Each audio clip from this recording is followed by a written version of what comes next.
There is a kind of man the world almost never produces, not the conqueror. The world makes those by the dozen, not the genius, not the saint. The man it almost never produces is the one who is handed absolute power and is not changed by it. We have a long, unbroken record on this point. Power does not corrupt so much as it dissolves. It takes the person and slowly replaces him with the role until there is nothing left underneath but the crown wearing a face. For 2 decades, one man held the most absolute power the West had yet invented. He could have anyone killed with a sentence. He was worshipped by law as something close to a god. And every night, by lamplight, in a campaign tent on a freezing frontier, he sat down and wrote himself notes, private notes, reminders not to become what every man in his position had become. This is the strange case of the one emperor who treated his own soul as the most dangerous province in the empire. Picture the place the most famous book of self-examination ever written was actually composed, not a study, not a library. A military camp on the edge of the Danube, in the cold and the mud, in the middle of a war he did not want and could not end. Around him a plague is killing 1/3 of the people it touches. The treasury is empty, the borders are breaking, and the man responsible for all of it opens a private notebook and writes, to no one, to himself, a line about how he must not lose his temper in the morning. He never titled it, he never published it, he almost certainly never intended another human being to read a word of it. We call it the Meditations. He would not have called it anything. It has no readers in mind, no argument to win, no audience to impress, which is exactly what makes it the one honest document produced by anyone who ever sat on that throne. To understand what he was holding back, you have to understand what he was handed. Marcus did not seize power. He was selected for it, groomed from boyhood, married into it, positioned with the patience of a man arranging stones. By the time it reached him, refusing it was not an option anyone had left open. And here is the first uncomfortable fact. He did not want it. The evidence is in the notebook written when no one was watching, where lying would have served no purpose. A steady, exhausted, lifelong sense that the role was a duty to be survived, not a prize to be enjoyed. He surrounded himself deliberately with people who would tell him the truth. He studied philosophy not as decoration but as equipment, the way a soldier studies a weapon he expects to need, because he understood something most powerful people never let themselves understand. The danger was not the barbarians at the river. The danger was what the throne would slowly do to the man sitting on it. So watch what he actually does with the power. He has the authority of a god, and he spends it like a man who expects to be audited. He shares rule rather than hoarding it. He sells the palace treasures to fund the wars rather than tax a starving people. When a trusted general rebels against him, a betrayal that would have ended in a forest of crosses under almost any other emperor, Marcus's recorded reaction is grief and a stated wish to forgive the man, cheated of the chance only because the rebel is killed before he can reach him. None of this is soft. This is the hardest thing a powerful person can do, because the throne offers you every single day 1,000 small permissions. Permission to be cruel and call it strength. Permission to be vain and call it dignity. Permission to stop listening because no one can make you. And the entire content of those private notes, the whole project of the Meditations, is one man, every morning, declining.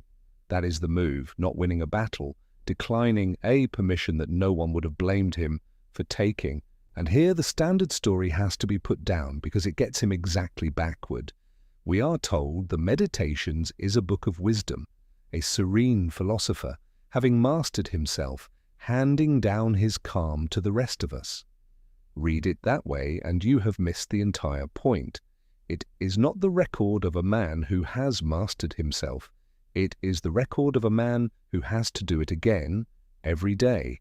The same lessons repeated, the same temper reconfronted, the same fear of death talked down at 3 in the morning and then back the next night, needing to be talked down again.